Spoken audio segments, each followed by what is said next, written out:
तर good morning मित्रांनो, कसे आहे? तर आज जायचं सावंग्याला. तर गावातली ट्रिप आहे, तर नवीन वर्ष आहे म्हणे. चला म्हटलं तर ठीक आहे म्हटलं, चला म्हटलं तर निघाले व फुलं वगैरे घेतले आणि आलो व गाडीत. गाडी वगैरे गाडीतली पूजा वगैरे केली पहिले आणि निघालो व पार्टीच्या घरापाशी जायसाठी ना आलो पार्टीच्या घरापाशी. त्यांनी पण पूजा वगैरे केली. तर आलो व आता डायरेक्ट लेहगावमध्ये डिझेल वगैरे भरलं आणि लागलो बरं रस्त्यानं. ते बघू शकता ट्रक वगैरे तुम्ही सांगू शकता कायचे आहेत आणि लागलो बघ मेन हायवेवर. आणि तिकडून आले बघ काकानं काढली भू. आता जायचं डायरेक्ट मार्डी मार्गे आणि मार्डी मार्गे जायचं. आता आलो पोहोचलो भाऊ मार्डीमध्ये. तिथं स्टॉप असते आमचा भाऊ. स्टॉप घेतल्याशिवाय आम्ही समोर जात नाही आणि नाश्ता केल्याशिवाय जात नाही. नाश्ता आहे भाऊ फेमस असते इथचा.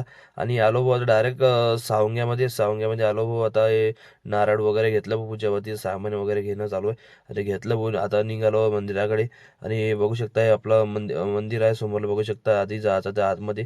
तर आतमध्ये आलो भाऊ, मस्त खतरनाक पैकी असं वातावरण, जास्त काही गर्दी वगैरे होती नाही. आणि आलो भाऊ, पहिले दर्शन वगैरे केलं मस्त. तर नवीन वर्ष साला म्हटलं चला म्हटलं आणि आलो आता बाहेर. बाहेर आलो भाऊ, कापूर घेतला भाऊ आणि कापूर जाळला भाऊ. तर कापूर जाळाच लागते म्हणते भाऊ. आणि कापूर वगैरे जाळला भाऊ आणि भेटले दादा. दादा म्हणे आपण जाळू म्हणे सोबत म्हणे, काही विषय नाही. दर्शन वगैरे झाला भाऊ आणि निघालो.